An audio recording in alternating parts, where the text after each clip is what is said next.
Buenos días a todos. Si os parece, vamos a comenzar la mesa redonda en Mujeres en Dirección de Proyectos. En primer lugar, quiero agradecer la presencia de nuestras panelistas, Olaya García, Trinidad Sala, María Goretti Torrella y Ana María Calvet, que muy amablemente han accedido a la encerrona de participar esta mañana en esta mesa redonda, siendo un viernes de julio y a estas horas, ¿vale?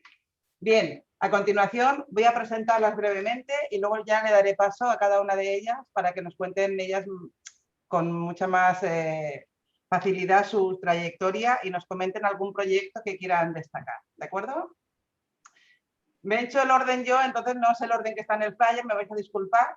Es otro que me he hecho yo preparando la presentación. Voy a comenzar por Olaya García, que es ingeniera industrial con experiencia en gestión de proyectos internacionales en el sector ferroviario. Bueno, para los asistentes voy a compartir mi pantalla, disculpadme un momento, para que veáis un poco aunque las estáis viendo en pantalla. A ver si atino yo a compartir.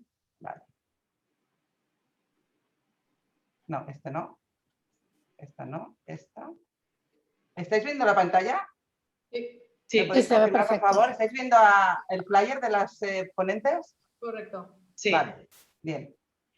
Pues, como os decía, aquí tengo la chuleta. Olaya García es ingeniero industrial con experiencia en gestión de proyectos internacionales en el sector ferroviario y en los últimos años se ha especializado en organización industrial, innovación y transformación digital. Actualmente está desempeñando su carrera profesional en Talgo, en la empresa Talgo, como gerente de desarrollo de sistemas en el ámbito de la gestión de proyectos de trenes de alta velocidad, liderando las áreas de sistemas eléctricos, electrónicos, tracción y desarrollo de software ferroviario. Además, colabora como profesora en las asignaturas de automatización y tecnología electrónica en la Universidad Europea de Madrid y ha participado en diversos artículos de investigación para mejorar la inclusión social y la calidad de vida de las personas. También forma parte de diversos proyectos con trasfondo social orientados a impulsar la gestión de proyectos, la digitalización y la sostenibilidad. También tenemos a Trinidad Sala, que es ingeniera técnica en química industrial, especialidad en medio ambiente, máster en organización industrial y actualmente doctoranda en gestión de proyectos y transformación cultural de las organizaciones hacia la filosofía Agile. Todo ello es cursado en la Universitat Politécnica de Cataluña. Es también estudiante de psicología en la Universitat Oberta de Cataluña y en la parte más profesional pues ha trabajado 3 años en consultoría ambiental desarrollando proyectos de implantación de actividades en Ecostudies, Territori y Medio Ambiente S.A. Desde enero del 2009 trabaja como técnico en Red Eléctrica de España, sociedad anónima unipersonal, desarrollando tareas de gestión ambiental en fase de mantenimiento de instalaciones y en desarrollo de proyectos de construcción de instalaciones eléctricas en la Comunidad Autónoma de Cataluña, desarrollando también proyectos para la digitalización y mejora de eficiencia de los procesos. En paralelo, desde el año 2016, participa como socia en varias pequeñas empresas de diferentes sectores. Como tal, ha desarrollado labores de gerencia y administración, introducción de nuevas metodologías de gestión de las actividades con el objetivo de hacerlas más eficientes y más sostenibles desde el punto de vista económico. También tenemos a María Goretti Torrella, que procede de una empresa totalmente familiar. Su trayectoria, tal como ya indica, está íntimamente ligada a la de su padre, a la de la familia, ya que en el año 60, Josep, discúlpame, no sé lo que significa, Josep Torrella, fundó Torrella Ingeniería y Arquitectura y ha ido simultaneando durante más de 40 años el desarrollo de proyectos de edificación industrial, compaginándolo con la docencia en la Escuela Técnica Superior de Ingenieros Industriales de Barcelona.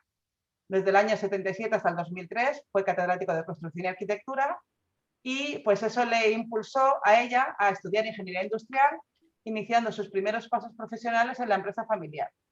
Al mismo tiempo, empezó a colaborar con la Cátedra de Proyectos de la Universitat Politécnica de Cataluña y lleva ya casi 25 años impartiendo docencia en este departamento. Desde el año 2010 está plenamente dedicada a la dirección de la empresa y como proyectos destacables, pues destaca en el año 91 la planta para Zetabex en Marruecos, una planta de 42.000 metros cuadrados ejecutada en tan solo 8 meses. la realización de uno de los primeros parques logísticos en España para Prologis, con cerca de 120.000 metros cuadrados, y en 2007 se realiza el singular y emblemático Museo Burch de arte contemporáneo en La Rioja. En 2012, por último, destaca el proyecto para la empresa Desigual, donde destaca su almacén robotizado en varias plantas. Y por último, pero no menos importante, tenemos a Ana María Calvet García, que es ingeniera agrónoma, especialista en industrias agroalimentarias por la Universidad Politécnica de Valencia.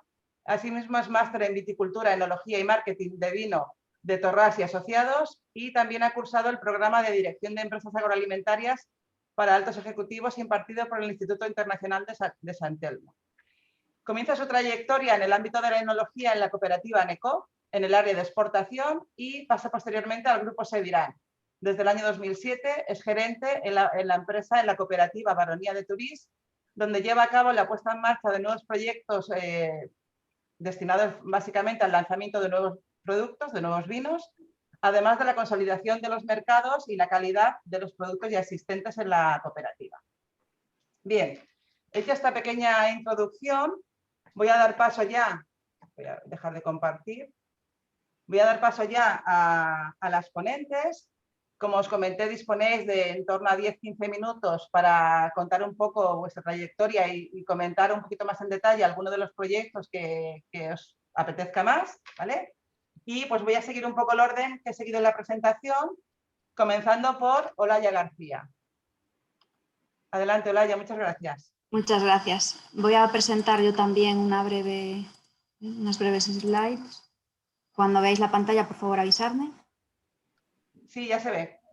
Vale, bueno, antes de comenzar, pues es un placer formar parte de esta mesa redonda y bueno, espero que os pueda aportar insights nuevos o algo adicional en el día de hoy, ¿no? En el viernes de hoy, como decía María José. Bueno, como decía María José, yo me llamo Olaya García, soy ingeniera industrial y actualmente estoy trabajando en Talgo como gerente de desarrollo de sistemas.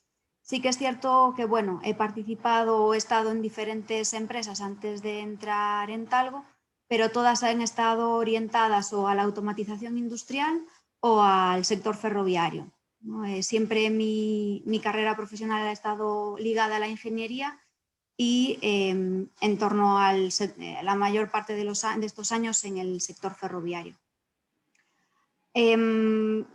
Bueno, actualmente los proyectos en los que estoy involucrada pues son proyectos de desarrollo de trenes de alta velocidad. En Talgo específicamente pues he estado en uno español para Renfe y ahora actualmente estoy en uno de Alemania, que es el que sí que me gustaría destacar, ¿no? Y bueno, pues en este proyecto de Alemania, ¿no? Considero que es bastante relevante por su complejidad y por su importancia estratégica dentro de la empresa. El proyecto, bueno, es el desarrollo de locomotoras y coches. En Talgo se diseña, ¿no? El producto, se fabrica, se hace la validación y la homologación del tren y luego, por último, ya se hace pues, la garantía y si el cliente lo solicita, pues también el mantenimiento de todos los del tren, ¿no? que este cliente pueda comprarnos. Considero que lo más difícil o de lo más retador, ¿no? Pues podría ser que, bueno, al final el cliente es nuevo, ¿no? Entonces, pues sí que es cierto que hay veces que ser capaz de alinear y trabajar en diferentes contextos culturales es un reto, ¿no? Para la compañía y para los individuos o stakeholders que participan en el proyecto. Y en este caso, pues el cliente en específico es bastante nuevo, es alemán, por lo tanto es muy exigente en relación técnicamente, ya que bueno, tienen muchísimos requisitos definidos. Pues por ejemplo, ¿no? Un caso muy relevante que nos ha ocurrido es que pues, las butacas, ¿no? de estos trenes tienen como unas pantallitas para indicar pues, el número de tren, ¿no? Y sí que es cierto que, bueno, piensas que algo tan pequeño, ¿no? Pues no puede ser tan crítico en un tren que es tan grande, ¿no? Al final, si veis, bueno, paso a la siguiente slide, si veis, ¿no? Este sería el tren del que estoy hablando, ¿no? Y bueno, esto es un ejemplo, ¿no? De otro tipo de tren de talgo, ¿no? De la forma tan característica que tienen los trenes de talgo. No, entonces tú dices, en la fabricación de algo tan grande como algo tan pequeñito, pues puede tener tanto impacto o no puede tener tanto impacto, ¿no? Pues sí que es cierto que aprobar o por parte del cliente una cosa tan pequeña que es una pantallita que va en una butaca, pues ha costado pues, de año y medio aproximadamente y se ha cerrado hace una semana, ¿no? Entonces, ha sido muy difícil, muy complicado porque es un cliente que tiene unos requisitos y unos estándares muy altos que son muy complicados de cumplir normalmente. Además, pues la cultura del cliente, ¿no? de las personas que tenemos enfrente para llegar a esos acuerdos durante el proyecto es muy diferente a la española. Estamos bastante cercas, pero somos muy diferentes. Ellos son muchísimo más ordenados, más procedimentales y nosotros somos más de actuar, ¿no? De actuar, de resolver, de intentar avanzar. Entonces, esa diferente forma de actuar entre las dos empresas, ¿no? Pues ha sido un reto, ¿no? Un reto poder alinearnos y entendernos, porque al principio parecía que hablábamos diferentes idiomas, ¿no? Y también lo hacíamos, ¿no? Ellos el alemán y nosotros el español o inglés. Y bueno, además este cliente tiene unos estándares de calidad muy, muy exigentes y sí que es cierto que durante el proyecto para poder alcanzarlos pues, ha tomado tiempo y hemos tenido que reinventarnos y pues, buscar otras formas o adaptarnos a las exigencias que ellos consideraban que eran las necesarias para este proyecto.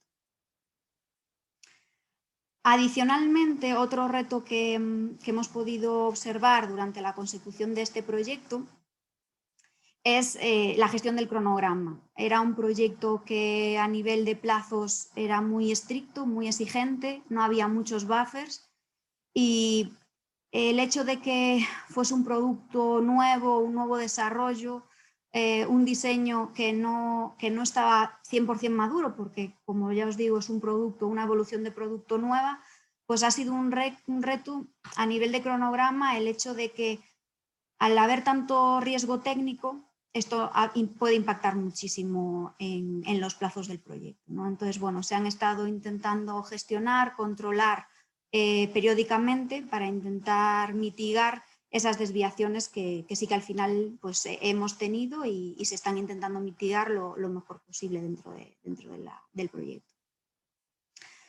Adicionalmente, considero que bueno, estos proyectos, como tienen una duración de en torno a 4 o 5 años, uno de los retos principales es el equipo de trabajo, ¿no? Esa gente que está trabajando dentro de la empresa en el proyecto y que, aunque el proyecto es muy largo y muy complicado, ¿no? Porque al final es difícil llegar a acuerdos con el cliente y con los proveedores, pues al final el tenerlos motivados continuamente durante el proyecto, que sigan teniendo ese objetivo de que al final el trabajo del día a día, aunque no se vea el progreso tan fácilmente, pues el objetivo es tener ese tren, ¿no? En crear un impacto en la sociedad y en la sostenibilidad, ¿no? Al final.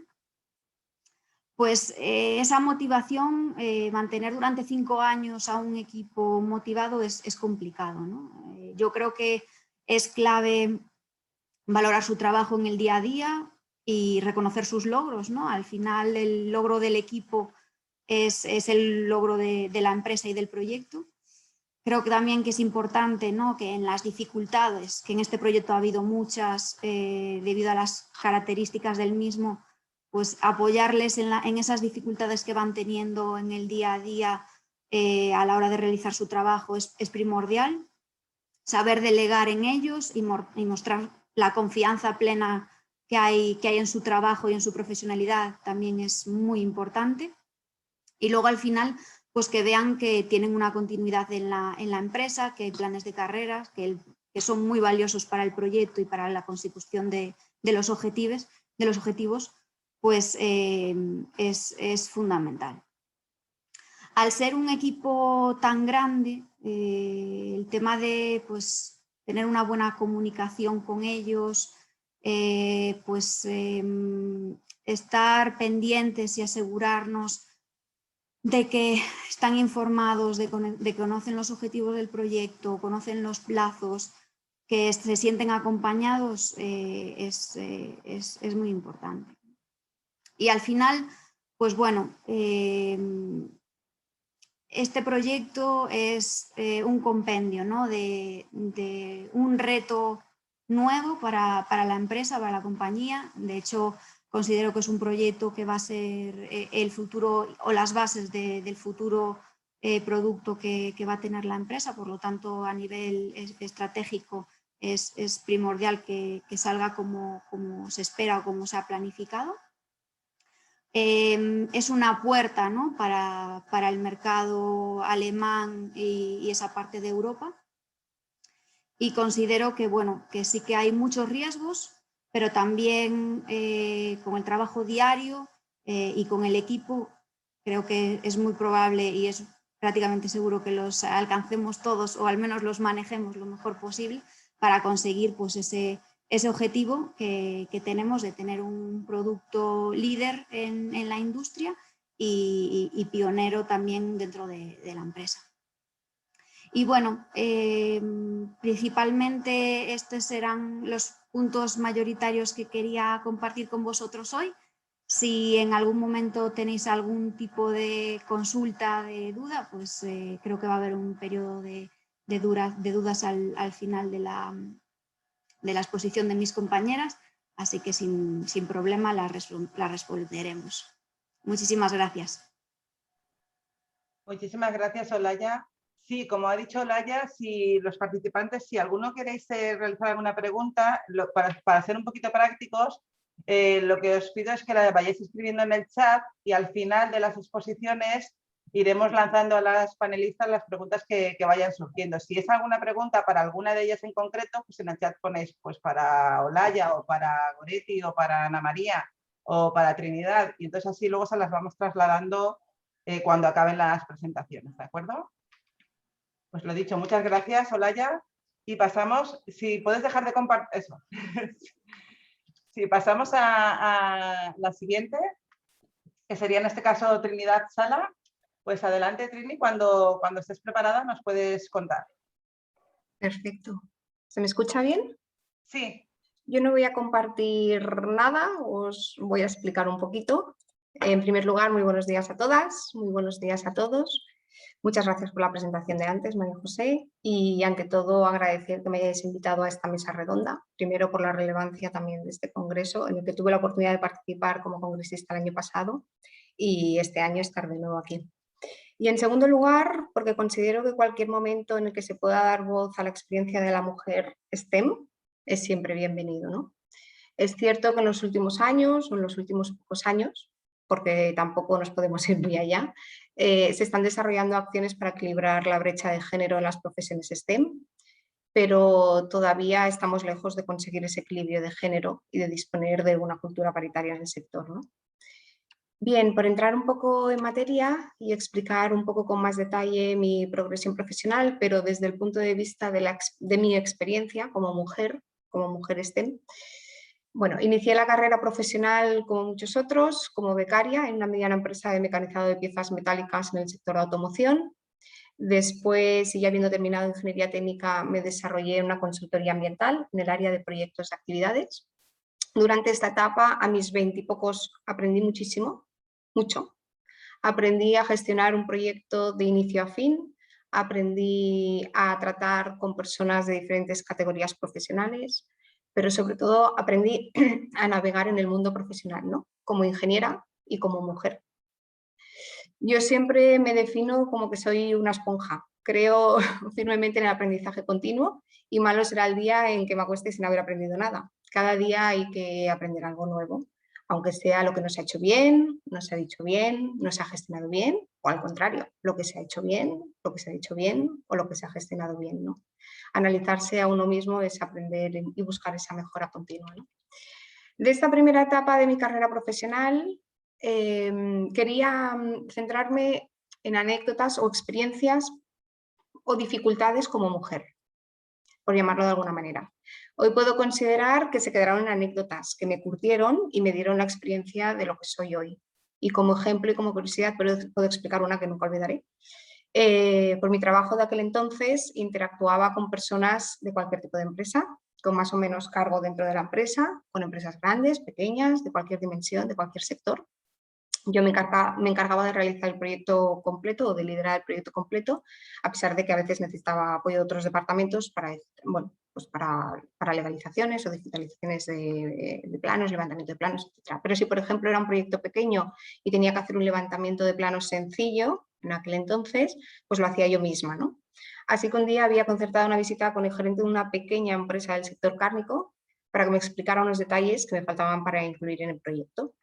Entre ellos, me faltaban las medidas de unas cámaras de refrigeración. Cuando llegué a su empresa, viernes por la tarde, no había prácticamente nadie. Él hablaba por teléfono, pero como ya nos conocíamos de antes, le pregunté si podía ir cogiendo unas medidas. Me dijo que sí y siguió hablando por teléfono. Mientras hablaba, él escribía en un papel que me puso encima de los míos. Yo no lo entendí, así que seguí con lo mío. Cuando colgó el teléfono me dijo, esas son tus medidas, ¿no? En aquel papel, entre otras cosas escritas, había un 90, 60, 90. Bien, sin comentarios. Yo no sé qué cara puse, pero lo que el cuerpo me pedía en aquel momento era salir corriendo. Aguanté, hice mi trabajo como buenamente pude y hoy quizás me hubiera atrevido a decir algo o a hacer algo más, pero en aquel momento me quedé ahí, ¿no? Más bien quiero pensar que estas cosas hoy ya no pasan, ¿no? Tanto.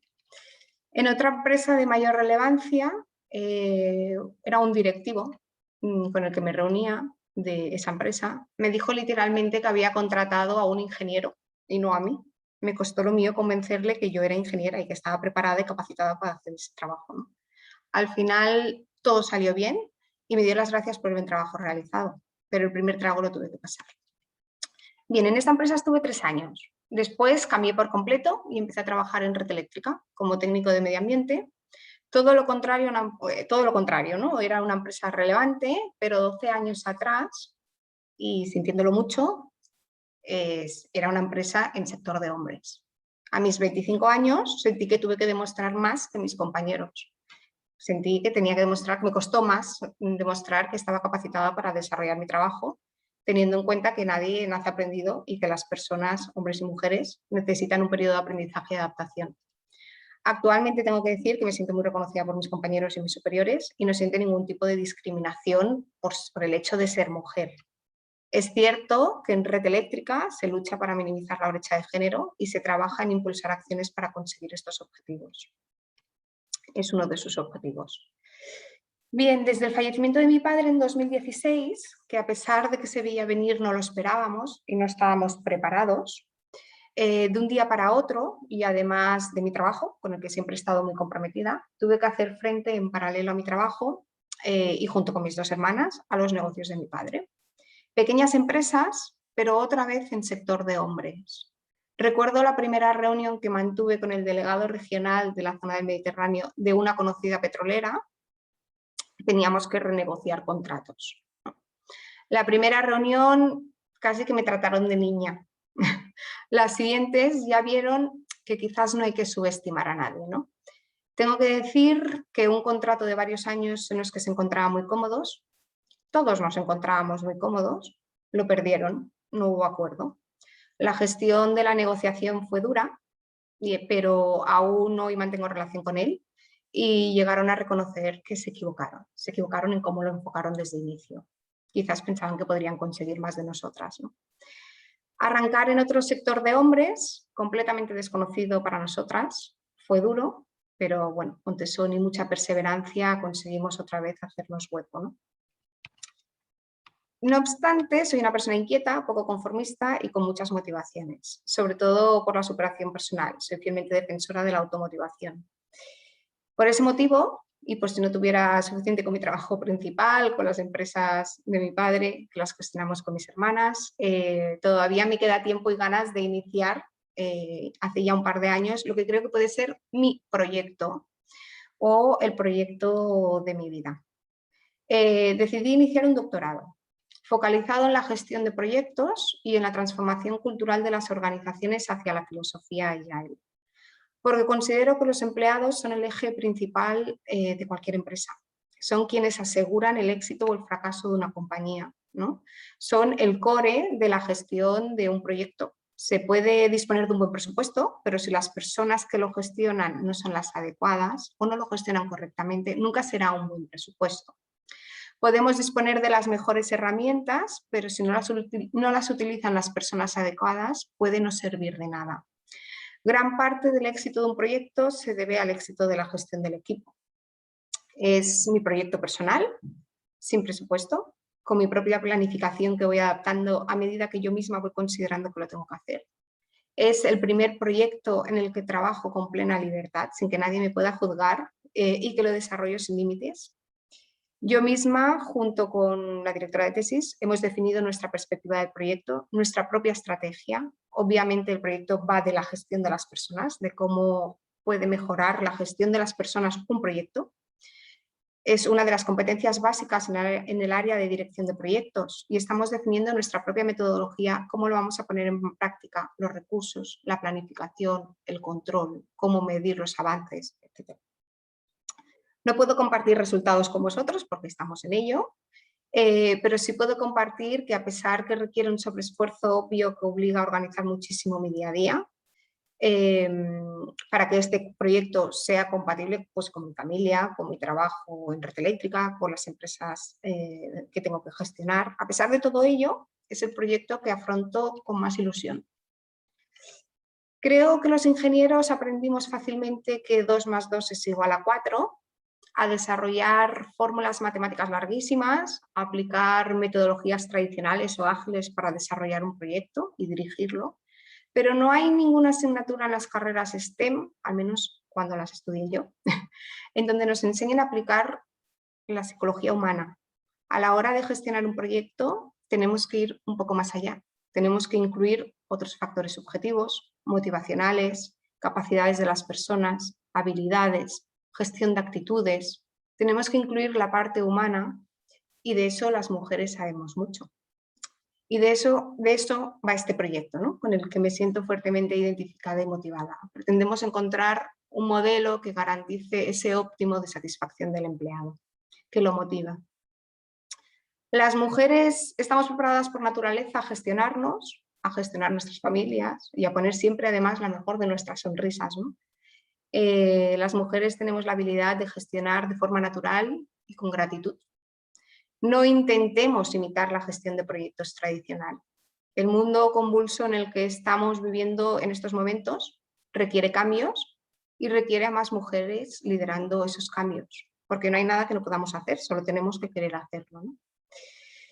Y bien, como he dicho al principio, agradezco que hoy nos deis voz a unas cuantas mujeres que afrontamos la gestión de proyectos con perseverancia e ilusión. Muchas gracias. Muchas gracias, Trinidad, y te agradezco especialmente que nos hayas contado estas anécdotas, que no diría yo anécdotas tan personales. Y te animo a este proyecto personal a seguir con este ánimo que te veo que tienes y con esta ilusión y a culminarlo con éxito, que seguro que sí. ¿De acuerdo? Muchas gracias. Bien, pues pasamos a la siguiente panelista, a Goretti Torrella, y cuando lo desees, Goretti, puedes comenzar. De acuerdo, gracias. Voy a compartir también la pantalla.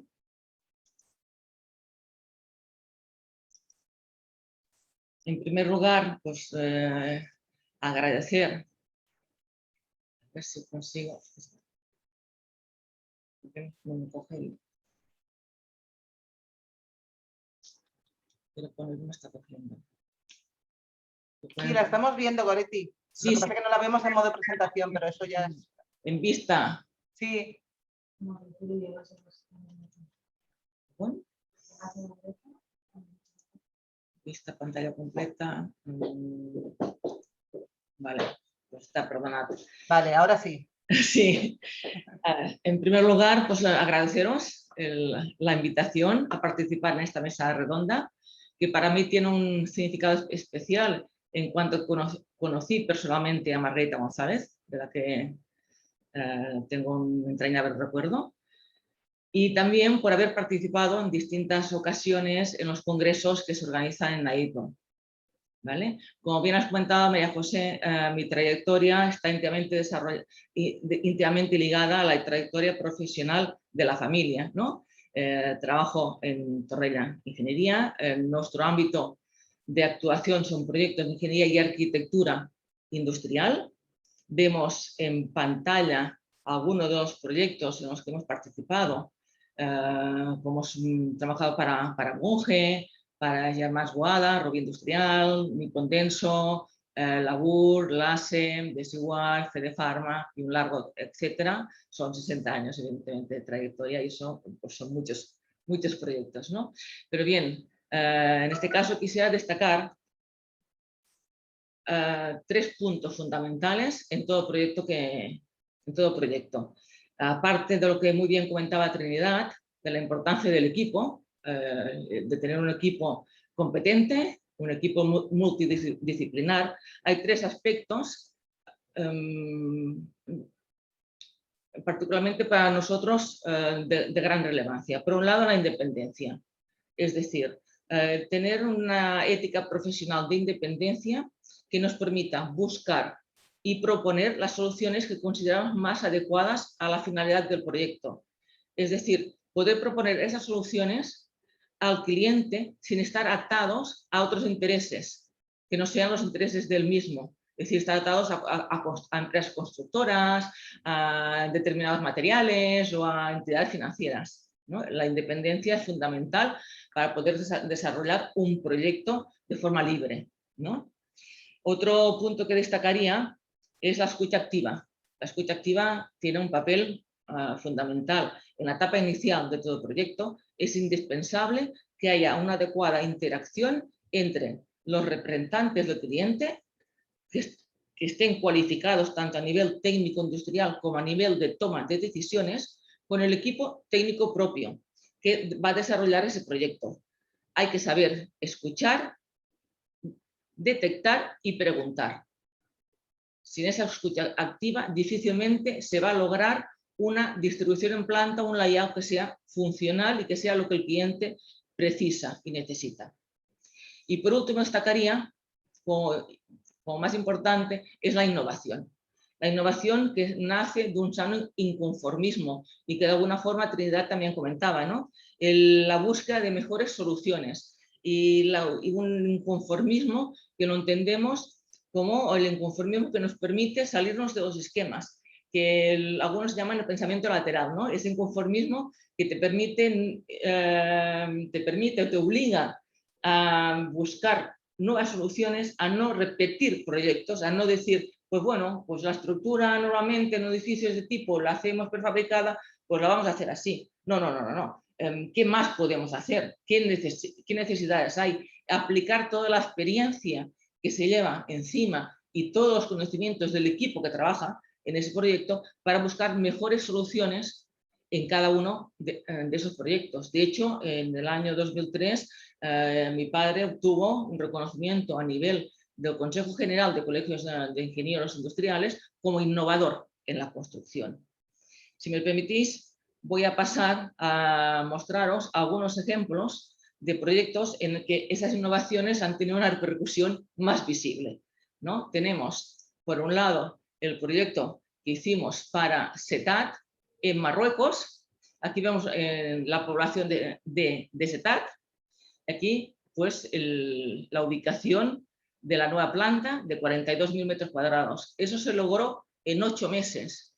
Y cuando hablamos de 8 meses, pues estamos diciendo desde el momento que el cliente nos plantea el proyecto hasta la puesta en marcha de la primera máquina de producción de denim. Y con la sorpresa, además, que llevábamos poco tiempo pues, analizando el mismo y las necesidades, y nos dimos cuenta, descubrimos que ni tan siquiera tenían el solar exacto, sabían que iban a ubicarse por aquí, pero tuvimos que ir ahí y estar viendo distintos solares, distintos terrenos, analizando ventajas e inconvenientes de cada uno, haciendo un poco una due diligence técnica y escoger este. Es decir, fue un hito muy importante lograr algo así, y en Marruecos, pues en 8 meses. Bueno, evidentemente el técnico, eso era en el año 90-91, el técnico que llevó el proyecto era un hombre. En Marruecos mandar a una mujer en esa época pues no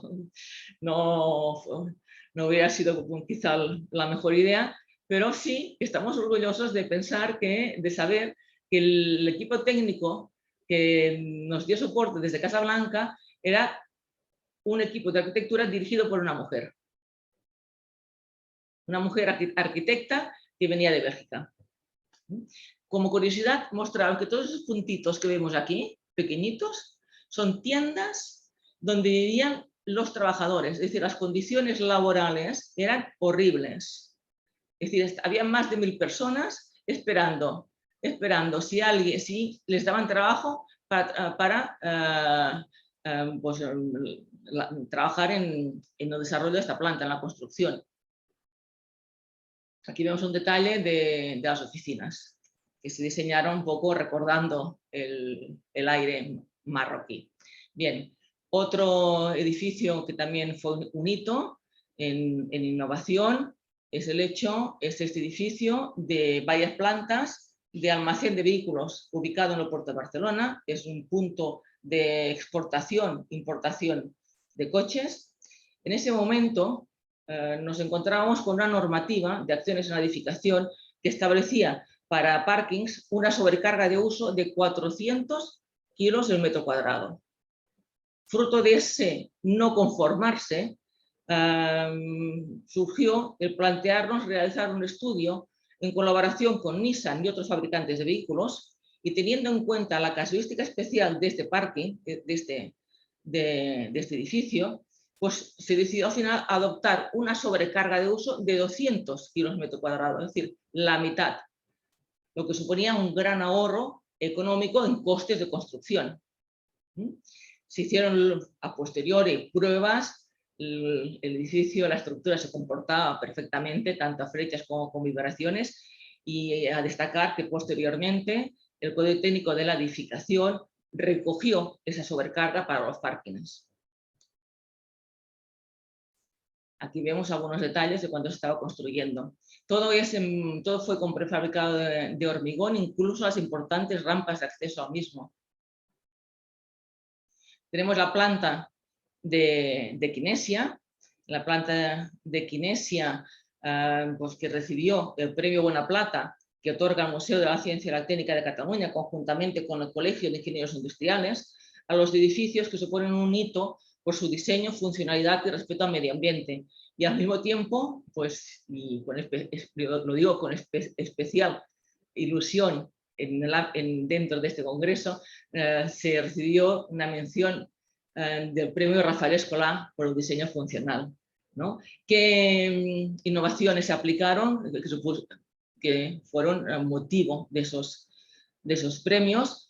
Pues tenemos que entonces en ese momento Antonio Puig, la empresa Puig, en las salas blancas ponían los reactores que vemos aquí a la izquierda, los ponían dentro de la sala, lo cual significaba que para mantener esos equipos se tenía que entrar en una zona con requerimientos especiales de limpieza. Propusimos realizar unos túneles en semisótano en los que se ubican los reactores, los equipos que les dan soporte, y las bocas del reactor es lo único que entra en la sala. Los vemos pequeñitos aquí, es decir, permite el mantenimiento de esos equipos sin intervenir en la sala semiblanca. Al mismo tiempo se aprovechó el canto de la jácina de cubierta para instalar un piso técnico, y lo que vemos aquí, que es placa prefabricada de hormigón, es el techo de la sala. Se hizo en estas placas quizá más de 1000 agujeros, y en esos agujeros, pues por esos agujeros se va pasando los detectores de humo, sprinkler, bombillas. Es decir, si quieres cambiar una bombilla, la haces a través del piso técnico y tampoco tienes por qué acceder a la sala blanca. Eso fue quizá los principales motivos de innovación y de reconocimiento en este proyecto. Tenemos otro, que es el complejo industrial que se realizó para el grupo LASEM. En este caso teníamos dos retos.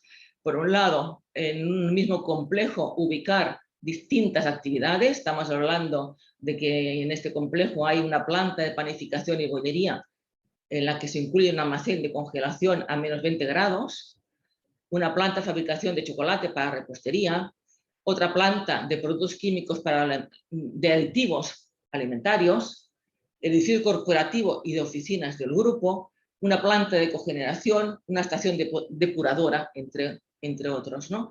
Y con el hándicap de que el terreno, desde el punto más alto al final, tenía una pendiente con un desnivel de 30 metros, algo con lo que no te encuentras habitualmente, ¿no? ¿Cómo se solucionó? Pues se realizaron dos plataformas. En una se realizó toda la parte de bollería y de producción de chocolate. En la otra plataforma, toda la parte de productos aditivos, la planta química de cogeneración y depuradora. Estas plataformas supusieron en la plataforma superior la voladura con explosivos para rebajar 10 metros, con una parte aquí de relleno, otro rebaje en la segunda plataforma a 10 metros y un relleno en el linde del terreno de 10 metros más. Aquí tenemos una pendiente de 10, es decir, los 30 metros se salvan 10 de una plataforma a la otra y otra en el linde. Se hicieron rellenos en estas partes.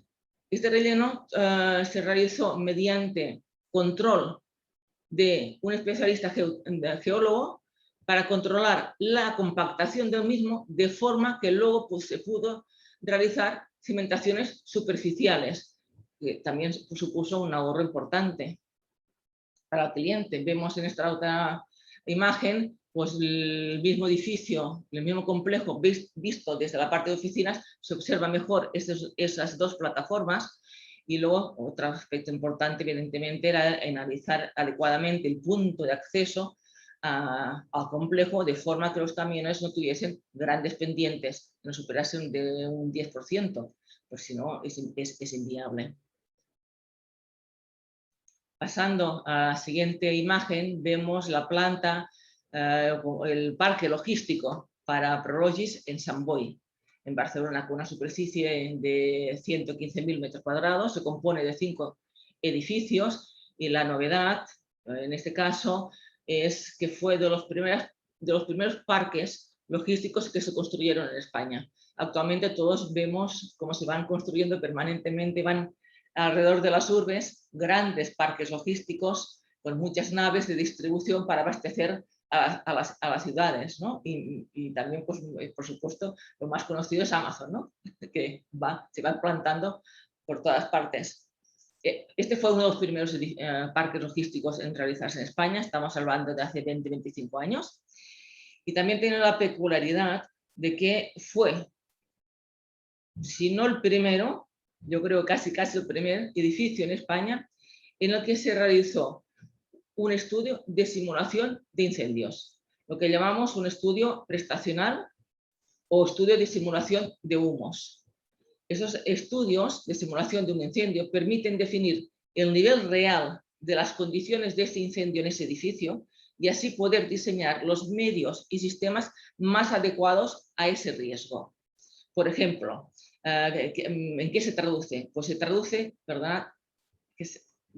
Se traduce en, por ejemplo, en las normativas actuales te fijan unas distancias máximas de recorrido del personal en caso de incendio. Igual está entre 25 y 50 metros. Cuando hablamos para pasar de un sector a otro, para ponerse a salvo.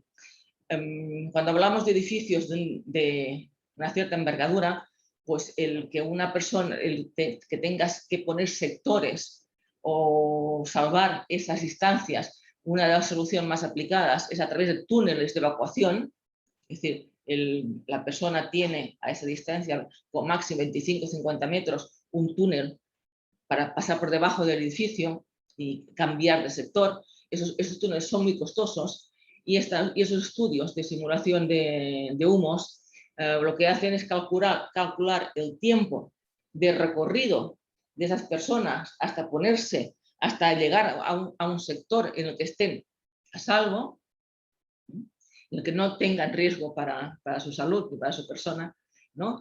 Y comparando esos recorridos, esos tiempos con la velocidad de expansión de lo que sería el fuego, permite comprobar que pueden recorrer caminos mucho más largos, lo cual evita construir esos túneles. Hay que tener en cuenta también que normalmente en esta tipología de edificios logísticos el número de personal es bajo, no hay muchas personas trabajando en lo mismo, con lo cual pues también aseguras cambiar de riesgo, cambiar de sector tranquilamente. Bueno, no sé si me he explicado muy bien, si queréis luego me preguntáis, intento clarificarlo un poco. Por otro lado tenemos el edificio de DAM. Hemos trabajado durante más de 28 años para DAM, realizando la inmensa mayoría de los edificios que aquí vemos. Uno de los primeros fue el de detrás, que es el edificio de cocción, pero este de aquí, el que tenemos enfrente, pues obtuvimos un diploma en el premio Construmat del año 2009 por su innovación tecnológica. Se trata de un edificio en varias plantas de casi 48.000 metros cuadrados. En el mismo nos encontramos con una línea de barriles con capacidad para 1.000 unidades la hora, 2 líneas de envasado de latas de 60.000 y 90.000 unidades hora, 10 líneas de carretillas guiadas por láser con elevadores de transporte vertical. En la solución constructiva destaca el uso de prefabricado de hormigón en pilares, en placas alveolares de forjados y en parte del cerramiento, y estructura metálica de celosía en piso y en el perfil variable de cubierta. Los aspectos que se tuvieron en cuenta, creo, para obtener el diploma fue la funcionalidad de la implantación, la funcionalidad del diseño, la disposición en planta técnico dentro del canto de la celosía para ubicación de todas las instalaciones, la diafanidad y luminosidad que se consigue en la planta piso, el diseño de pasillo, de recorrido, de visitas, de forma que no se interfiere con la producción, y la imagen corporativa integrada con el logotipo de Estrella Damm en la fachada a través de una instalación lumínica cromática a base de LEDs. Otro de los edificios que suponen hitos es el Bunge. Se realizaron al mismo tiempo 2 proyectos de Bunge, uno en Cérvana, Vizcaya, y otro en Cartagena. Eran los primeros cuando Bunge se instaló en España. Bunge es una empresa multinacional americana, hace un tratamiento de semillas oleaginosas, tiene una capacidad de 270.000 toneladas año, eso significa una barbaridad de toneladas día, ¿vale? Y lo que hacía habitualmente, y lo que tenía es, llegan los barcos, se descargan por aquí las cintas transportadoras que transportan las semillas al interior de este almacén o silo, ¿vale? Pues estas cintas transportadoras lo que tenían en los demás edificios eran cintas soportadas por pilares.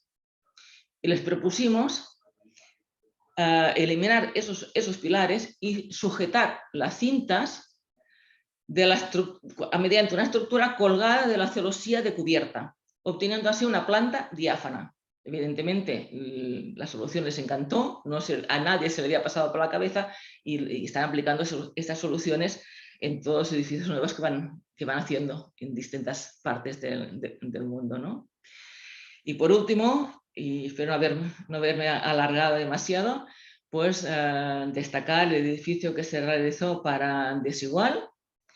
En el mismo vemos una parte de construcción típica con prefabricado de hormigón, que tiene dos plantas, planta baja de almacén y planta piso. Eso no es muy habitual como soluciones en almacenaje. Y otro aspecto a destacar es que el silo, por silo entendemos estos edificios que son autoportantes, que son almacenes, que la propia estructura de la estantería soporta tanto la cubierta como los cerramientos, que disponen de robots que van distribuyendo las cajas, los distintos productos. Y en este caso, pues se realizó doble robot. Tenemos un robot, se ve por aquí más o menos, ¿no? Un robot aquí y otro encima. Yo creo que en Europa hay uno o dos y en España quizá fue el primero que se realizó. Estamos hablando de una altura total desde cero de más de 30 metros. Bien, era una pequeña muestra de lo que el espíritu inconformista puede llevar, ¿no? A esas soluciones innovadoras, distintas. Bien, pues no me alargo más y aquí os cedo mi palabra. Muchísimas gracias, Goretti, por compartir estos proyectos con nosotras, a cada cual más interesante. Y nada, vamos a cambiar un poquito el sector y vamos a dar la palabra a Ana María Calvet. Ana María, cuando estés preparada, puedes comenzar.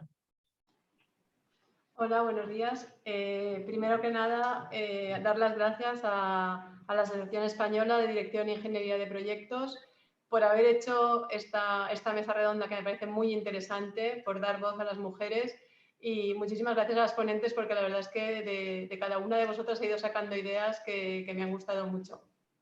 Como comentaba María José, mi tipo de proyectos es completamente distinto al vuestro. Voy a compartir una pequeña presentación y así pues veréis un poquito lo que os voy a contar.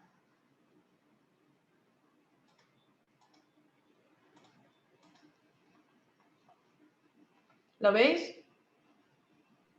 Aún no. A ver.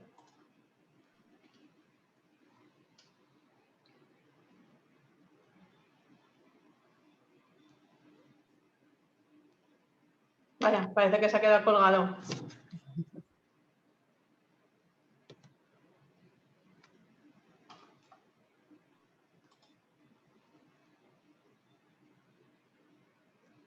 Pues me temo que voy a tener que empezar sin el power. ¿Me veis?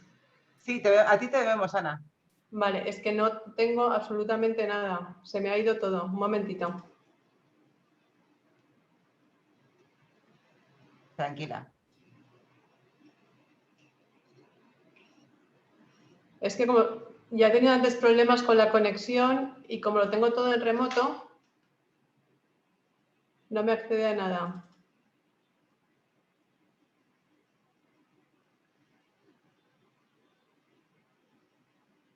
Bueno, pues os voy comentando y después si consigo enseñaros el proyecto, que la verdad es que es muy bonito, pues os lo pondré. Como ha comentado María José al principio, mi trayectoria profesional empieza en ANECOP. Bueno, yo soy ingeniero agrónomo con la especialidad de industrias agroalimentarias y cuando yo empecé la carrera, sinceramente, no pensaba dedicarme a lo que me estoy dedicando ahora, que es el mundo del vino.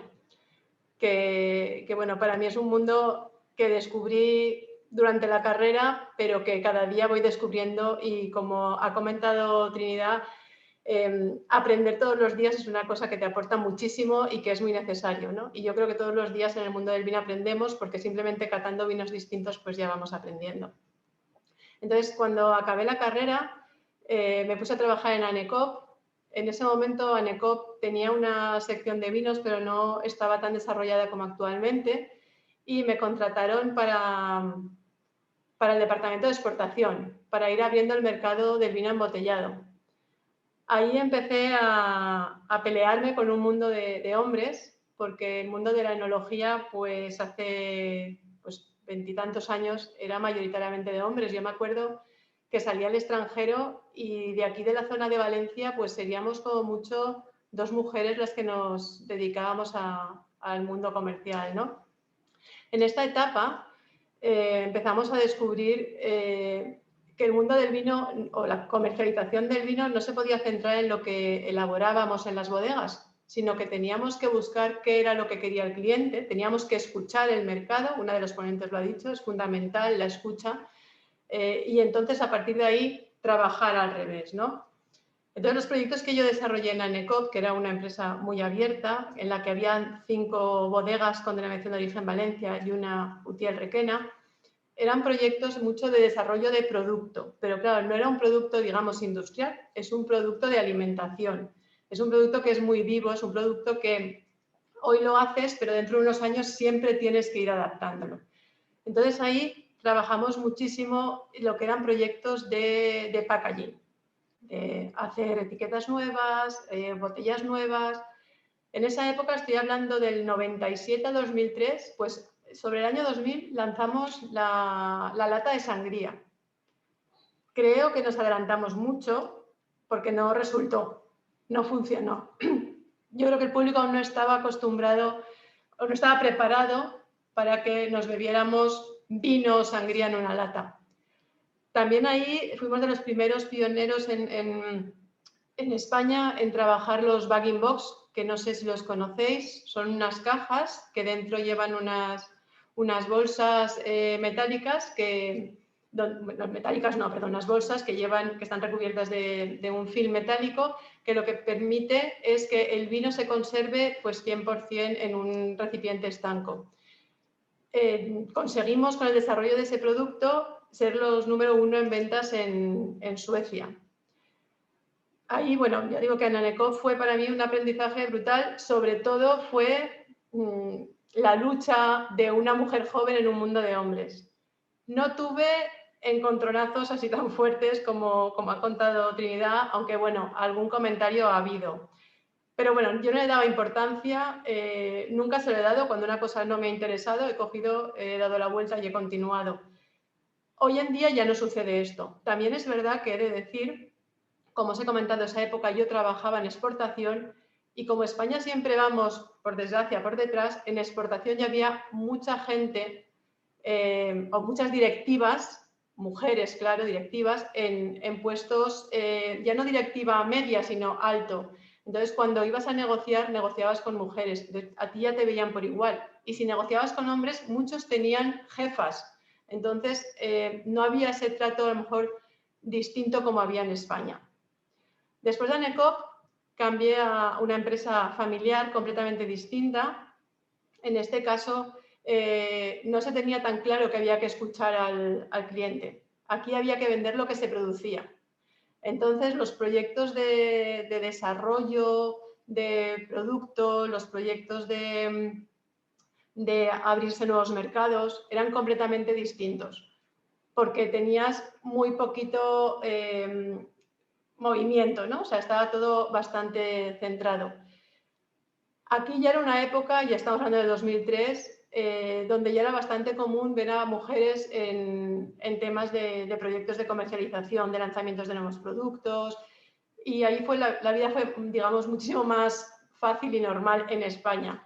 Y luego ya en 2007 llego a la Baronía de Turís. Es una cooperativa que data de 1920, una cooperativa centenaria.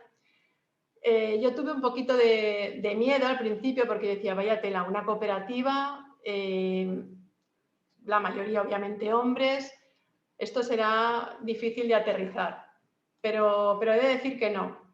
sí que es verdad que efectivamente pues, en algún momento he tenido algún comentario que no venía a cuento, pero bueno, al final yo creo que ahora me conocen, unos estarán más contentos, otros estarán menos contentos, pero bueno, ahí estamos y no tengo ya, o sea, si hay críticas no es porque soy mujer, que creo que eso es muy importante.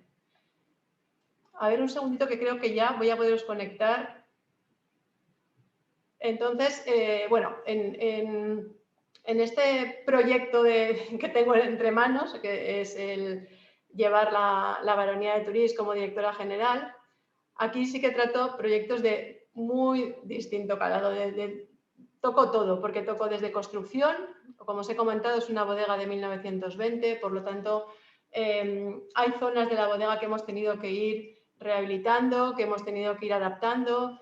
Obviamente, en la alimentación, la maquinaria pues, tiene mucho cambio, entonces pues, también hacemos cambios de maquinaria con la debida adaptación en la zona en la que estamos. He hecho proyectos, como no, de nuevos productos y he hecho proyectos de reestructuración de personal. Creo que son los proyectos más difíciles de todos, porque cualquier equipo que tengas tiene que estar motivado, tiene que ser de tu confianza, el equipo tiene que confiar en la empresa, tiene que tener ilusión de trabajar en la empresa.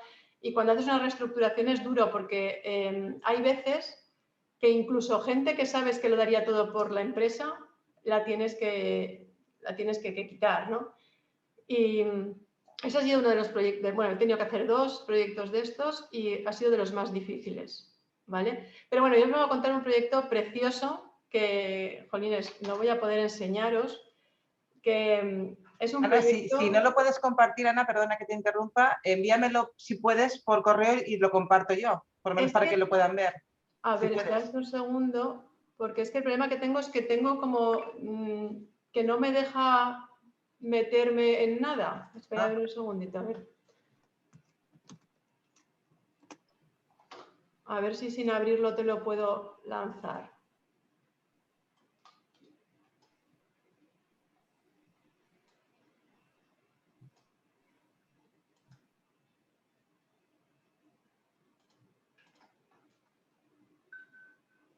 A ver.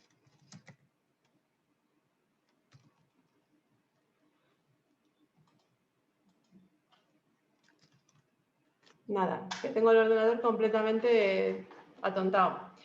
Bueno, es un proyecto que nace, digamos, de un error, ¿vale? Es un proyecto que nace porque estamos trabajando en otro proyecto, estamos lanzando una sangría para un mercado de exportación en el que, bueno, pues ya tenemos una sangría muy introducida, pero nuestra idea era dar un salto y sacar una sangría premium.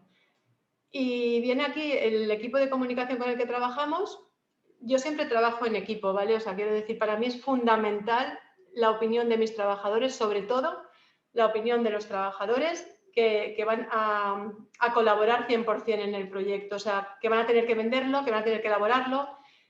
Y bueno, estábamos sentados en la mesa del despacho, pues los comerciales, el enólogo, el equipo de comunicación, y nos presentan un packaging y yo cuando lo veo digo, ostras, me gusta, pero no me gusta para una sangría. Y era un comentario general de todo el equipo. Y les dije, vamos a terminar lo que estamos haciendo y después damos un poquito la vuelta al tema. Total, que terminamos lo de ver qué etiqueta íbamos a hacer para la sangría, qué botella y qué tal, y empezamos a hacer un pequeño brainstorming. Muchas veces en el desarrollo de nuevos productos, cuando no son desarrollos pedidos por clientes, que también existen muchísimos, es decir, que son productos que saca la bodega porque realmente quiere atreverse con una cosa nueva, porque si no el consumidor del vino se duerme y necesita tener un poquito de actividad, de cosas nuevas, pues ahí tenemos que hacer brainstorming y sobre todo invertir mucho tiempo en pensar. Total, que nos quedamos aquí bastante rato y al final no salíamos, era un bucle, todo el rato decíamos, bueno, es que esto es que esto es Valencia, o sea, este packaging es Valencia, este packaging es nuestra cultura, es nuestra tierra, es nuestra historia. Y entonces, pues decidimos que el proyecto tenía que ser un producto muy valenciano, un producto muy tradicional. Y ahí lo dejamos porque ahí empezamos un poquito a tener distintas ayudas y dijimos, venga, distintas ideas, y dijimos, venga, lo apartamos y quedamos la semana que viene. Entonces, a la otra semana, dándole vueltas al tema, al final decidimos que tenía que ser una mistela de moscatel. ¿El motivo? Pues porque el packaging elegido era una botella eslibada, son estas que me imagino conoceréis, que están todas pues eso, con un plástico que se ha retractilado. El eslibado era una seda valenciana, como si fuera un traje de fallera, ¿vale? Y eso era tradición, y eso era Valencia, eso era nuestra cultura. ¿Y qué es la mistela? La mistela es Valencia también, la mistela de moscatel, pero en Turís es la tradición, es la cultura, es todo, porque la mistela que se conoce en Valencia es la mistela de Turís. Y el producto por excelencia de la baronía de Turís es la mistela. Entonces, claro, era perfecto, el ensamblaje era lo que tocaba. Y entonces, pues empezamos ya las fases del proyecto. Nosotros cuando hacemos un proyecto, miramos bueno, dependiendo cómo empieza, o miramos el producto, es decir, si es vino, sangría, mistela, qué tipo de vino, miramos el packaging, hacemos un estudio financiero, si tenemos que hacer inversiones o no tenemos que hacer inversiones.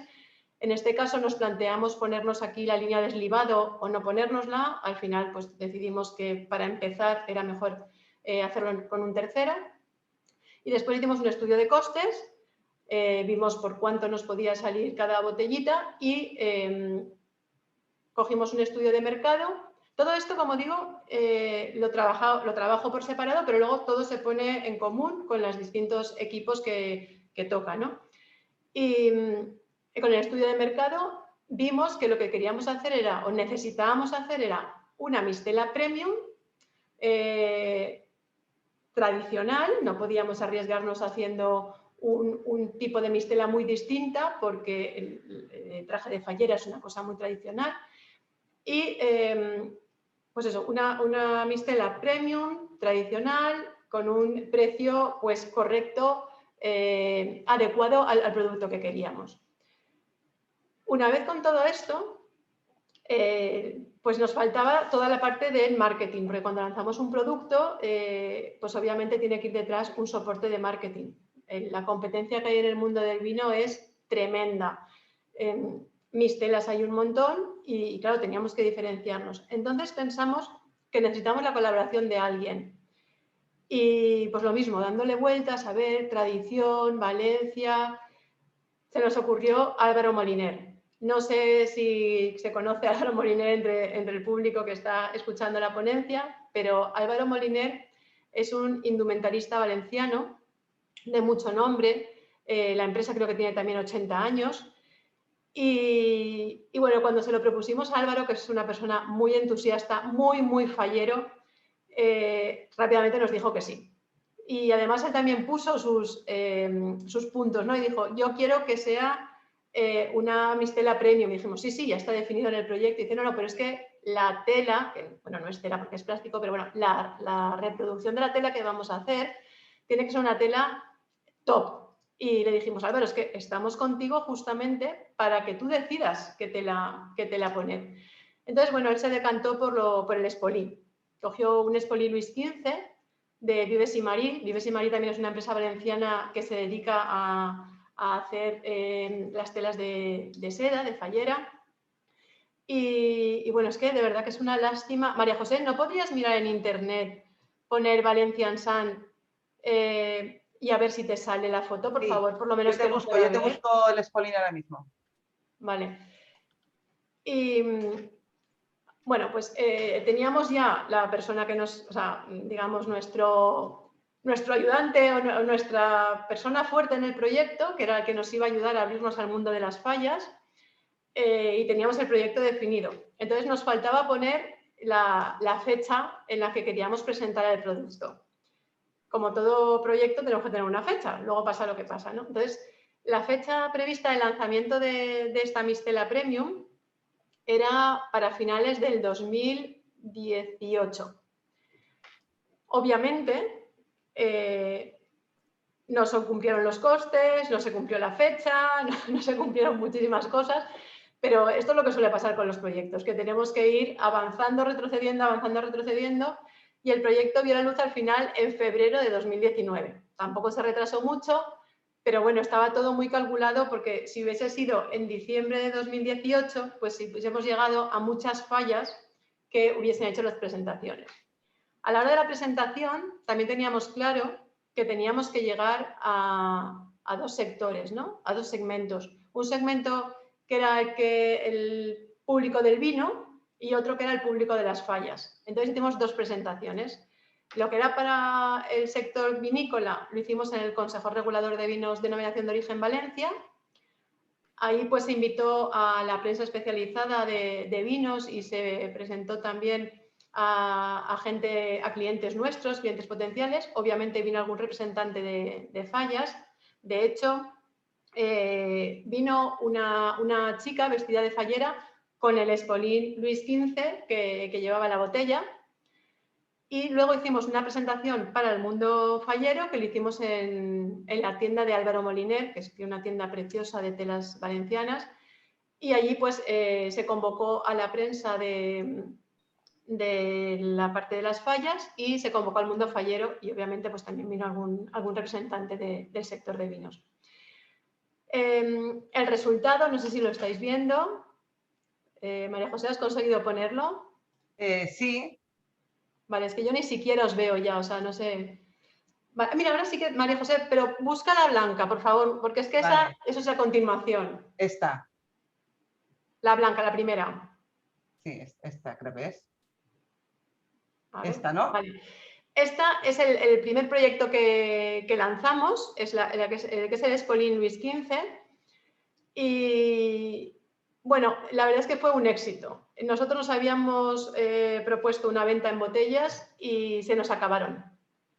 Que no está mal, que no está mal. Y esto nos dio, bueno, ya cuando lanzamos el proyecto, nosotros ya estábamos pensando, porque claro, esto, como os he comentado, el mundo del vino es muy vivo. Estábamos pensando que este proyecto podría tener continuidad, ¿no? Entonces, efectivamente, al ver que habíamos tenido tanto éxito y que esto daba continuidad, pues sacamos la botella que os estaba enseñando antes María José, la que lleva un Espolín Alicante, se llama ese Espolín. Estos productos, desde que se lanzaron al mercado, han obtenido, creo que han sido unos 7 premios internacionales y nacionales. Medallas de oro, grandes oros y sobre todo estamos muy orgullosos porque algunos de ellos son certámenes solo de vinos de licor. O sea, que no compiten con otro tipo de vinos, porque hay veces que cuando compiten con otro tipo de vinos es complicado saber realmente dónde estás, porque hay gente que le gusta más los tintos, gente que le gusta más los vinos de licor. Pero en este caso, como comento, tenemos grandes oros en concursos de vinos especializados en vinos de licor. Y ese ha sido el resultado. O sea, el resultado es un proyecto que tiene continuidad. De hecho, ya estamos trabajando en el nuevo packaging para el año que viene. Obviamente no hemos llegado a volúmenes para ponernos la línea de retractilado en la empresa, pero bueno, ese es el principio, todo tiene que ir poco a poco. Y de cada año que viene pues sacaremos, me imagino que un Espolín nuevo, porque Álvaro estaba ya maquinando otra cosa. Pero bueno, seguro que será pues eso, un packaging premium para la mistela que lleva dentro. Así que nada, espero que os haya gustado nuestro proyecto. Como digo, me he enfocado por hacer un proyecto completamente distinto, no contaros la remodelación que hicimos en la zona de descarga de la bodega, pues porque me imaginaba que ibais a hacer vosotros mucho más técnicas estos proyectos. Y para que veáis que un proyecto pues, puede ser de cualquier cosa, ¿no? Incluso el proyecto de la vida, que también es muy bonito. Y nada más, muchísimas gracias María José, y si tenéis cualquier pregunta, aquí estoy. Lamento no haberos podido enseñar todo el proceso porque era un power muy bonito. Muchas gracias, Ana, y nada, al final lo hemos podido ver, que es lo que interesa, y sí que es verdad que es una pena, pero bueno, al final, por lo menos transmitir la idea de lo que es la Valencian Sun, sí que hemos podido.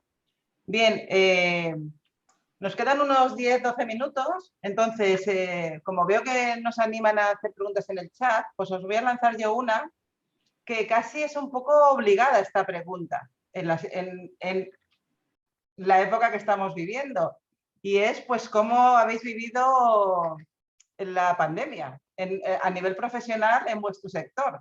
Es decir, hay sectores que sabemos que incluso han trabajado más, hay otros que a lo mejor debido a la naturaleza de sus trabajos pues han seguido trabajando igual, y hay otros que probablemente, y supongo que alguna estáis aquí, se han visto afectados por la situación de crisis debido a la COVID-19. Entonces, si os parece, pues seguimos un poco el mismo orden. Olaya, si nos cuentas un poco cómo os ha afectado, si os ha afectado, y cómo veis el futuro a corto o medio plazo debido a esta situación. Bueno, yo creo que quien diga que no le ha afectado miente, ¿no? Quiero decir, a todos nos ha afectado de una manera u otra.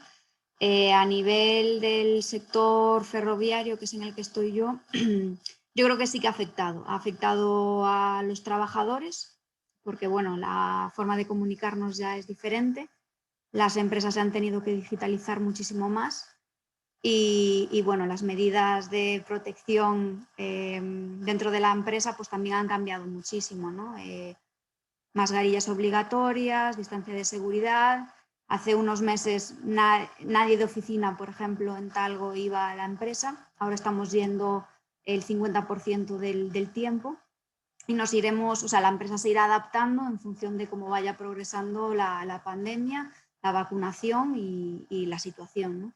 Sí que es cierto que en Talgo hubo un periodo que sí que se paró la producción, pero luego ya se tuvo que retomar, ¿no? Con las medidas oportunas, reduciendo también el número de personas, ¿no? que trabajaban. Y a nivel de proyectos sí que se ha notado. Ha habido afectación en plazos, los proveedores también se han visto afectados. Por lo tanto, la respuesta es que sí. En el sector ferroviario ha afectado, ha tenido un impacto notable. Y bueno, el futuro yo creo que tenemos que buscar, o sea, mirarlo con optimismo, ¿no? Que cada vez más personas van a estar vacunadas y bueno, que volveremos a una nueva normalidad, ¿no? Porque la normalidad de antes yo creo que va a ser complicado alcanzarla. Y sí que es cierto que bueno, las empresas al final para continuar pues se tienen que adaptar al entorno que tienen que vivir, ¿no? Y este ha sido un caso muy relevante, ¿no? Al principio no se iba a la oficina, luego en función de cómo ha evolucionado pues ha sido paulatino, ¿no? El nivel de presencialidad, pero al final sí que la digitalización ha marcado, ¿no? Este periodo. Muchas gracias, Olaya. Si os parece, es que no me había dado cuenta que sí había una pregunta en el chat. Entonces, el compañero Javier Pajares quiere intervenir. Entonces, si os parece, le vamos a dar prioridad a él y si luego nos queda tiempo, retomamos esta pregunta. Adelante, Javier. Estás sin micro. Actívate el micro. Sí, estoy viendo. Ahora. Pantalla no salgo, ¿no? Veo que no... No. Pantalla no tienes. Pues nada, no.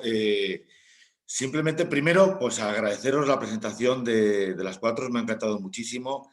Además, proyectos muy heterogéneos, con lo cual nos permiten tener una visión importante, diversa, ¿no? De las cosas que se están haciendo en las empresas, ¿no?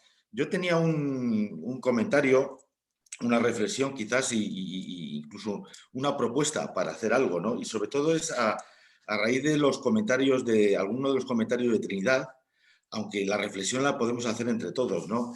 Trinidad ha comentado cosas que a ellas le han pasado, ¿no? Pues el que dijeron, estas son tus medidas, el que íbamos a coger un ingeniero. Entonces yo creo que a lo mejor, no, estoy pensando en voz alta, ¿no? Sería conveniente hacer algo, alguna publicación o con todas estas cosas, sobre todo con el ánimo de concienciar, o sea, experiencias que se han tenido, con el ánimo de concienciar, con la confidencialidad que cada uno quiera, ¿no? Pero sobre todo para concienciar, para que no ocurran, evidentemente, yo creo que afortunadamente cada vez ocurre menos, pero yo creo que siguen ocurriendo. Incluso aunque no ocurran en España, están ocurriendo en otras partes del mundo, ¿no? Entonces, de alguna manera, no sé si reflexiono, ¿no?, en voz alta, si sería interesante que todas estas cosas que han pasado, que ya digo, con el ánimo sobre todo de concienciar de que no ocurran. Y lo digo así porque soy profesor de universidad, soy profesor en la Escuela de Ingenierías Industriales de la Universidad de Valladolid y precisamente ahora estoy codirigiendo una tesis doctoral pues que lo que pretende es dar un poco, estamos en las primeras fases, ¿no?, perfilando el alcance, pero quiero un poco ver pues lo que es el papel de la mujer en dirección de proyectos y además con una componente, la doctoranda pues es de nacionalidad iraní, de hecho pues ha estado aquí en Valladolid, ahora ha sido iraní, vuelve en septiembre, entonces bueno, pues cuenta las problemáticas añadidas que hay allí pues justamente en Irán, ¿no? Claro, ¿qué es lo que ocurre? Estamos perfilando para, pues para tener datos de campo, entrevistas, encuestas, pero es que estas cosas no nos las van a decir las encuestas y las entrevistas. Desde luego una encuesta aséptica con una escala de Likert, valores de 1 a 5, no sé qué, vamos, pero si hasta a mí en una encuesta me preguntan si hago deporte, digo que sí. Es decir, que al final nunca nadie dice cosas que no son, que son negativas, ¿no? Entonces, yo no sé si, a lo mejor estoy diciendo una tontería, si podría ser interesante, ¿no?, intentar hacer una en modo publicación o en modo vídeo, no lo sé, en donde todas estas cosas se reflejasen para concienciar a la gente, porque estoy convencido de que en muchos casos, en algunos casos macromachismos y en otros casos micromachismos, se hacen casi por inercia cultural y no es consciente la persona hasta que no se le pone con un espejo, no es consciente del micromachismo, ¿no? Probablemente es más fácil de un macromachismo, pero de un micromachismo la gente no es consciente, bueno, pues porque culturalmente se ha hecho así, ¿no? Entonces, ¿cuál es la forma? Probablemente, pues darlo a conocer estas cosas. No sé qué opináis de ello y si queréis aportar alguna otra cosa también relativa a cosas que os hayan pasado, ¿no?, en vuestra carrera. Eso era. Gracias, nuevamente. Gracias, Javier. Pues si queréis comentar algo alguna de vosotras. Bueno, yo si me permitís, yo creo que comparto completamente lo que acaba de comentar Javier. Creo que hay que darle visibilidad y que no hay que esconder las cosas ni avergonzarse. Las cosas han pasado, creo que estamos cambiando, que estamos mejorando, por lo menos aquí en España, pero siguen pasando que te miran o que te puedan juzgar a veces, ¿no? Yo desde mi profesión ahora mismo, por ejemplo en red eléctrica, puedo decir que no me pasa o que creo que no me pasa, pero por ejemplo he explicado el caso del sector de negociar con una empresa petrolera, una multinacional petrolera, y sí que me ha pasado, y estamos hablando de 2016-2017, o sea, se percibe ese micromachismo y a veces también macromachismo, ¿no? Yo creo que iniciativas como estas son fundamentales, que hay que hacerlas, también hay que expandirlas al mundo de la educación. El mundo de la educación no es solamente universidad, ahí ya vamos tarde, creo que hay que adelantarlas, hay que ir a los niños pequeños, a partir de 6 años dicen que es cuando empiezan a adquirir esos condicionados de la sociedad, ¿no? Es ahí cuando hay que incidir y donde hay que trabajar para que después no sea demasiado tarde, ¿no? Y sí, yo recojo el guante en cualquier tipo de colaboración que queráis hacer, además encantada porque también vivo el mundo del doctorado y de los doctorandos y creo que cualquier actuación que se pueda hacer, pues bienvenida y no está de más. Todo lo que se pueda hacer ayuda y dar voz, que no hay que esconder lo que pasa y nuestra realidad y de dónde venimos. Simplemente es reflejar que buscamos una mejora y que se puede conseguir y se puede seguir mejorando. Y si puede servir de ejemplo para otros países para ayudar, que quizás están un poco más atrás en este aspecto, pues bienvenido sea. Quizás este SIC de mujeres que ha organizado AEPRO es fundamental, ¿no? Deberían haber más. Muchas gracias, Trinidad. Si alguna más queréis comentar, y si no, ahora ya sí que os pido brevedad, porque ya sí nos quedan apenas 3 minutos, pero sí me gustaría que pues, las 3 que quedáis un poco por comentar cómo habéis vivido esta situación y cómo veis el futuro corto y largo plazo, pues sí que nos diráis un poco vuestra visión, pero sí que tiene que ser muy, muy esquemática. Si quieres tú, ya que estabas con la palabra, Trinidad, pues comienzas, luego Goretti y dejamos para el final a Ana, como ha sido antes. Sí, yo, mira, comentar los dos aspectos, ¿no? En parte de red eléctrica nosotros nos habíamos avanzado, teníamos un proyecto ya implantado de digitalización de la compañía muy, bueno, interiorizado en el plan estratégico de la empresa, por lo tanto el COVID obviamente nos ha afectado, nos hemos ido todos a trabajar a nuestra casa, el trabajo de campo se llegó a paralizar, solamente se desarrollaron trabajos críticos para garantizar que tuviéramos luz en nuestras casas, ¿no? Entonces, obviamente ha habido un cambio cultural en las formas de trabajar, que esto calará y que veremos cómo acaba, pero que nos condicionará en el futuro, ¿no? Y en la parte de empresas propias del sector petrolero, estaciones de servicio y demás, obvio, todo el mundo estaba en su casa, nadie cogía su coche y por lo tanto el consumo de combustible fue mínimo, solamente el de los transportes. Hubo que reestructurar todo. Tenemos una plantilla, tenemos un negocio que seguir, pues nos tuvimos que readaptar por completo. Y creo que la adaptación es una palabra que ha venido para quedarse. Tenemos que adaptarnos y anticiparnos. Así es. Muchas gracias, Trinidad. Goretti. Bien, yo os comentaría que en nuestro sector se notó, evidentemente, menos de lo que esperábamos. Cuando se inició esta crisis con la pandemia y el quedarse en casa, pues el tema de teletrabajo lo teníamos ya muy implantado en la empresa. Todo el mundo tenía ordenadores en su casa con VPNs para conectarse al servidor, con lo cual podían trabajar sin ningún problema. Si nos encontramos con empresas que paralizaban esa inversión que se estaba desarrollando en un edificio a la espera de ver qué iba a pasar, con lo cual se pasaron unos meses, pero ya en septiembre se reactivó de forma patente y actualmente yo creo que este año hay más trabajo, muchísimo más de lo habitual, porque las inversiones que no se realizaron el año pasado se están realizando ahora. Muy bien, pues muchas gracias, Goretti. Y por último, Ana María, cuéntanos. Bueno, pues puede que en mi sector se haya notado bastante más que en los vuestros, obviamente.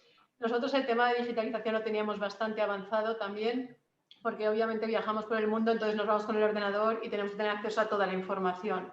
Entonces, ahí no tuvimos problema. Es verdad que todo el mundo nos fuimos a trabajar en casa y hacíamos 2 equipos. Al hacer 2 equipos, pues ya hubo que hacer un ERTE, porque sobre todo en planta, claro, el equipo que está en casa no puede hacer nada. Lo que son oficinas, pues sí que puede seguir trabajando, pero los que es producción propiamente dicha, no.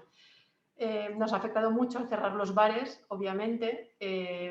La bajada en producción ha sido alucinante. La gente decía, no, es que habéis vendido más en supermercados. Vale, sí, los que estamos en supermercados, la parte de supermercados ha sido mayor, pero no ha compensado de ninguna manera lo que ha bajado en la parte de hostelería.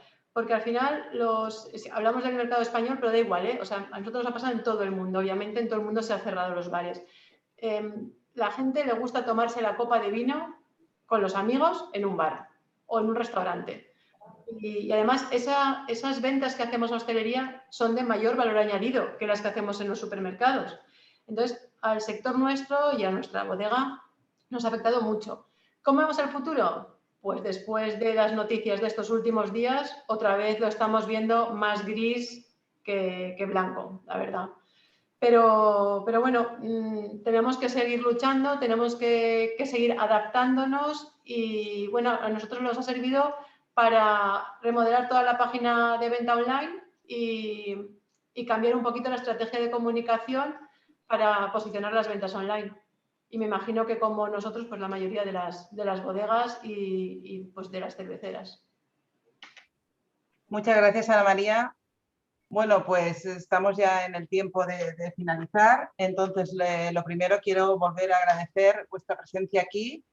Sé que sois mujeres muy ocupadas y que estamos que no es lo mismo una mañana, por ejemplo, que una tarde, que a lo mejor están más libres. Entonces, pues os agradezco infinito vuestra disposición a participar. Agradezco también a los asistentes que han permanecido conectados durante toda la sesión.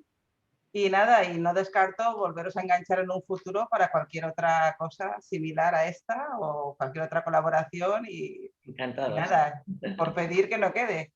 Muchas gracias a todas y que tengáis un estupendo fin de semana y un estupendo verano y a seguir luchando y a seguir trabajando por el papel de la mujer y reivindicar el papel de la mujer. Muchas gracias a todos. Gracias. Muchas gracias. Buenos días.